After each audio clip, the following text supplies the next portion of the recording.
Next is cerebral perfusion.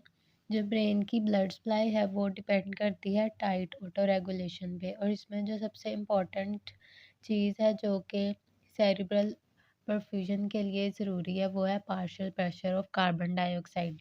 इसमें हमने ये बात याद रखनी है कि जो कार्बन डाइऑक्साइड का पार्शियल प्रेशर है ना वो सीपीपी यानी कि जो सेंट्रल परफ्यूजन प्रेशर है ना वो इसके डायरेक्टली प्रोपोर्शनल होती है। यानी कि जैसे जैसे partial pressure of carbon dioxide increase होगा वैसे वैसे सेरिब्रल ब्लड फ्लो भी इंक्रीज होगा अनटिल कि वो 90 मिलीमीटर ऑफ मर्करी से ज़्यादा हो जाए। जब partial pressure of carbon dioxide 90 millimetre of mercury से ज़्यादा हो जाएगा तो फिर उसके बाद सेरिब्रल ब्लड फ्लो इंक्रीज नहीं होगा। इसी तरह पार्शियल प्रेशर ऑफ ऑक्सीजन, वैसे तो इसका कोई इफेक्ट इतना नहीं होता accept in cases of severe hypoxia. यानी कि जो पार्शियल प्रेशर ऑफ ऑक्सीजन है वो अगर 50 से कम हो जाएगा ना तो फिर उसकी वजह से सेरिब्रल परफ्यूजन प्रेशर जो है वो ज़्यादा होगा। यानी कि यहाँ पर इन्होंने दिखाया हुआ है प्रेशर, तो ये 50 है। जब ये प्रेशर 50 से कम होगा ना तब सेरिब्रल ब्लड फ्लो ज़्यादा होगा। अदरवाइज़ अगर 50 से ज़्यादा प्रेशर है तो फिर वो सेरिब्रल ब्लड फ्लो पर उसका कोई भी इफ़ेक्ट नहीं होगा। इसके अलावा हमने ये चीज़ देखनी है कि ये सेरिब्रल परफ्यूजन डिपेंड करती है gradient between mean arterial pressure और इंट्राक्रैनियल प्रेशर के। अगर तो ब्लड प्रेशर कम है तो फिर भी सेरिब्रल परफ्यूजन प्रेशर कम होगा, या फिर इंट्राक्रैनियल प्रेशर अगर ज़्यादा है तो फिर भी सेरिब्रल परफ्यूजन प्रेशर कम होगा। अब इसमें एक चीज़ है कुशिंग रिफ्लेक्स। कुशिंग रिफ्लेक्स में क्या होता है कि in cases of acute increase of intracranial pressure, यानी एकदम से अगर इंट्राक्रैनियल प्रेशर ज़्यादा हो गया ना तो उसमें हमें 3 चीज़ों का ट्राइड मिलेगा। हाइपरटेंशन मिलेगी, ब्रेडिकार्डिया और रेस्पिरेटरी डिप्रेशन, यानी कि इरेगुलर हो जाएगी रेस्पिरेशन। तो इस ट्राइड को हम बोलेंगे कुशिंग रिफ्लेक्स। और इसमें एक चीज़ होती है थेराप्यूटिक हाइपरवेंटिलेशन, जब हम देते हैं ना तो उसकी वजह से क्या होता है कि जब हाइपरवेंटिलेशन होगी कार्बन डाइऑक्साइड एक्सहेल होगी तो partial pressure of carbon dioxide कम हो जाएगा।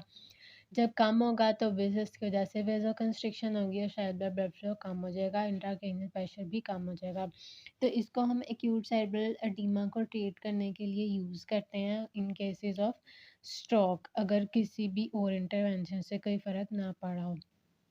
इसके अलावा जो सेरिब्रल परफ्यूजन प्रेशर वो होता है difference of mean arterial pressure और इंट्राक्रैनियल प्रेशर के। अगर ये इसकी वैल्यू ज़ीरो हो जाए ना इसका मतलब है कि सेरिब्रल परफ्यूजन बिल्कुल भी नहीं है और ब्रेन डेथ हो चुकी है।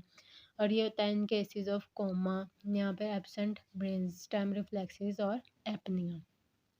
इस एमसीक्यूज में आती होती है ना कि मेनली ये किस चीज़ से ड्राइवन होता है, तो वो हमने याद रखना है कि partial pressure of carbon dioxide, और दूसरा इम्पॉर्टेंट चीज़ है इसमें Cushing reflex. Next is homunculus. अब होम्युनकुलस क्या होता है कि जो भी टोपोग्राफिकल रिप्रेजेंटेशन होती है मोटर और सेंसरी एरियाज की सेरेब्रल कॉर्टेक्स में उसको हम बोलते हैं होम्युनकुलस। अब इन्होंने कुछ एरियाज ऐसे दिखाए हुए हैं कि जो लाइट कलर वाला एरिया है इसको सप्लाई करिए एंटीरियर सेरेब्रल आर्टरी, इस डार्क ग्रीन एरिया को मिडल सेरेब्रल आर्टरी और ब्लू एरिया को पोस्टीरियर सेरेब्रल आर्टरी। अब जो एंटीरियर सेरेब्रल आर्टरी का एरिया है, अगर हम मोटर पहले बात करें मोटर सप्लाई की, टोज एंकल नी हिप और ट्रंक इन सबको सप्लाई जा रही है एंटीरियर सेरेब्रल आर्टरी, यानी कि इस ये एरिया इन चीज़ों को कंट्रोल कर रहा है और इसकी सप्लाई हो रही है एंटीरियर सेरेब्रल आर्टरी से। तो अगर इसमें कोई मसला होगा तो इन चीज़ों की मोटर सप्लाई में भी मसला आ जाएगा। और जो बाकी सारी ये वाली चीज़ें ये मिडल सेरेब्रल आर्टरी के एरिया में आ जाएंगी। इसी तरह अगर हम सेंसरी की बात करें तो एंटीरियर में आ जाएगा genitals, foot, toes, leg, hip और ट्रंक, और बाकी सारी चीज़ें आ जाएंगी मिडल सेरेब्रल आर्टरी के एरिया में। अब कुछ एरियाज़ हैं जिनकी बहुत ज़्यादा रिप्रेजेंटेशन होती है और कुछ एरियाज़ की बहुत कम रिप्रेजेंटेशन होती है, जैसे कि यहाँ पर फिंगर्स का दिखाया हुआ है कि यहाँ पर उनकी बहुत ज़्यादा रिप्रेजेंटेशन है हालांकि बहुत छोटी सी होती हैं। तो इसका एक एमसीक्यू भी आता होता है इस तरह से ना। इसके अलावा जो सेरेब्रल आर्टरीज की कॉर्टिकल डिस्ट्रीब्यूशन है ये भी एमसीक्यूज में इस तरह से आता है कि अब जो एंटीरियर सेरेब्रल आर्टरी वो सप्लाई करती है एंट्रोमीडियल सरफेस ऑफ द ब्रेन, ठीक है। जो मिडल सेरेब्रल आर्टरी है वो सप्लाई कर रही है लेटरल सरफेस को, और जो पोस्टीरियर वो सप्लाई कर रही है पोस्टीरियर और इंफीरियर सरफेस को। इसके अलावा कुछ वाटरशेड जोन्स होते हैं। वाटरशेड जोन्स क्या हैं कि कुछ कॉर्टिकल बॉर्डर जोन्स हैं और कुछ इंटरनल बॉर्डर जोन्स हैं। कॉर्टिकल बॉर्डर जोन्स इन्होंने ब्लू में दिखाए हुए हैं कि ये जो एंटीरियर और मिडल सेरेब्रल आर्टरीज़ हैं और पोस्टीरियर और मिडल सेरेब्रल आर्टरीज़ हैं, उनके जो एनास्टोमोसिस हो रहा है उनको हम बोल रहे हैं वाटरशेड जोन्स। और जो इंटरनल बॉर्डर जोन्स हैं वो सुपरफिशियल और डीप जो टेरिटरीज़ हैं मिडल सेरेब्रल आर्टरीज़ की, उनके दरमियान का एनास्टोमोसिस है। अब ये जो एरियाज़ होते हैं ना, they are common locations for brain metastasis, यानी कि यहाँ पर जो है वो जो मेटास्टेसिस है वो ज़्यादा होता है ब्रेन का इन एरियाज़ पे, क्योंकि यहाँ पर एनास्टोमोसिस हो रहा है। अब एक अगर सीवियर हाइपोपरफियन हो गई है तो इन एरियाज़ पर सबसे पहले जाकर इम्पैक्ट होगा। अगर तो इंटीरियर और मिडल जो सेरेब्रल आर्टरी का वाटरशेड इम्पैक्ट हुआ है तो उसकी वजह से प्रॉक्सिमल अपर और लोअर लिम्ब वीकनेस होगी, ठीक है।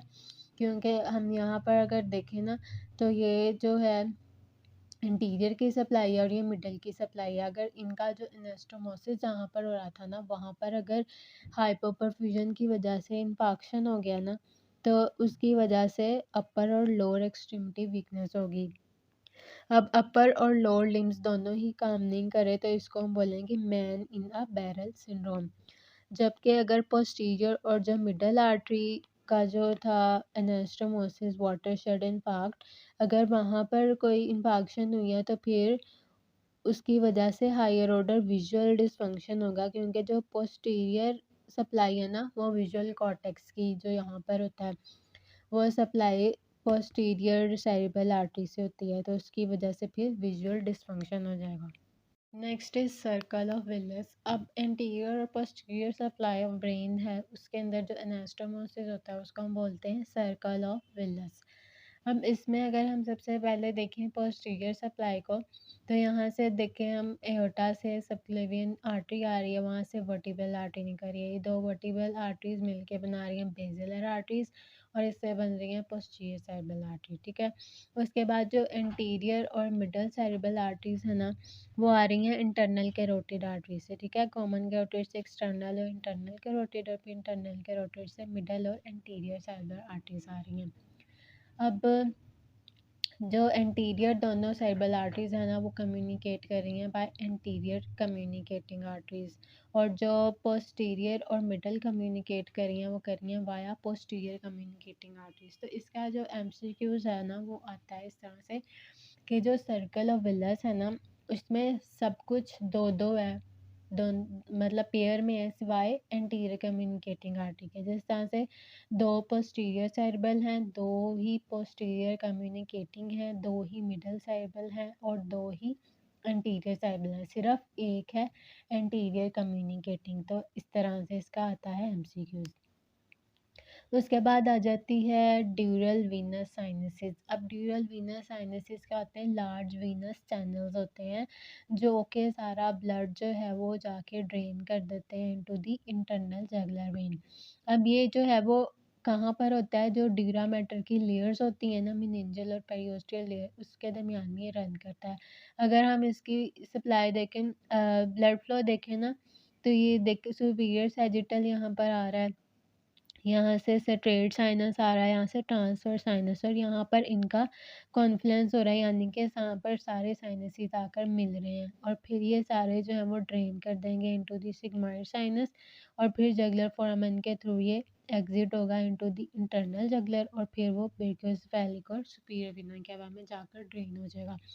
तो ये एक वीनस सप्लाई है ब्रेन की, और जो भी सारा ब्लड ड्रेन हो रहा है ब्रेन में से वो इवेंचुअली यहाँ पर जा रहा है। अब होता क्या है कि जो यहाँ CSF होता है ना वो भी एराकिनाइड ग्रैनुलेशंस के थ्रू जो है वो इनमें आ जाता है सेरेब्रल वेन्स में और वो भी फिर नीचे चला जाता है इंटरनल जगुलर वेन में। उसके बाद इन्होंने बताया हुआ है वीनस साइनस थ्रोम्बोसिस, यानी कि वीनस साइनसिस में कोई थ्रोम्बस बन गया है किसी भी वजह से, यानी कि कोई भी अगर प्रेगनेंसी है, ओरल कॉन्ट्रासेप्टिव यूज़ है, फैक्टर लेडन 5 लेडन है कि कोई म्यूटेशन है, उसकी वजह से यहाँ पर कोई भी हाइपरकोagulable स्टेट है तो यहाँ पर थ्रोम्बस बन सकता है, उसकी वजह से हेमरेज भी हो सकता है। और ये इंक्रीज़ इंट्राक्रैनियल प्रेशर के साइंस और सिम्पटम्स के साथ प्रेज़ेंट कर सकता है, क्योंकि यहाँ पर अगर सपोज़ कोई भी क्लॉट है तो जो भी ब्लड सप्लाई है वो मतलब अब ड्रेन ही नहीं हो रहा, सारा ब्लड अंदर ही इकट्ठा हो जा रहा है ब्रेन के अंदर। उसकी वजह से फिर इंक्रीज़ इंट्राक्रैनियल प्रेशर होगा और उसके फिर साइंस एंड सिम्पटम्स हमें मिलेंगे, जैसे कि हेडेक, सीज़र्स, पेप्लेडिमा और फोकल न्यूरोलॉजिकल डेफिसिट्स।